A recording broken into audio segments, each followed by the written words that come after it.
आपका एमएड है तो उस तक आपने ये ऐसे ही ऐड करते जाना है सारा कुछ। देन आपने अपनी एक्सपीरियंस जो डिटेल्स हैं,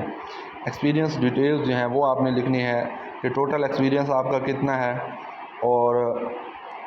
फर्ज़ किया आपका 5 ईयर्स तो होना ही चाहिए, क्योंकि अप्लाई ही नहीं कर सकते आप अगर आपका 5 ईयर का एक्सपीरियंस नहीं है। तो नेम ऑफ एम्प्लॉयर लिखेंगे, उसका डेजिग्नेशन लिखेंगे कि वो प्रिंसिपल है, डायरेक्टर है, तो ये लिखेंगे आप। और अपना एक्सपीरियंस की डेट लिखेंगे, फ्रॉम किस डेट से किस डेट तक आपने वहाँ पे पढ़ाया है, ठीक है। उसके बाद अगर आपके इंस्टीट्यूट चेंज होते रहे हैं, यानी आप मुख्तलिफ इंस्टीट्यूट्स में पढ़ाते रहे हैं, तो ऐड का बटन दबाएंगे। फिर आप किसी और एम्प्लॉयर के पास अगर आपने काम किया है, 5 साल तो होना चाहिए, यानी आपने 2 साल कहीं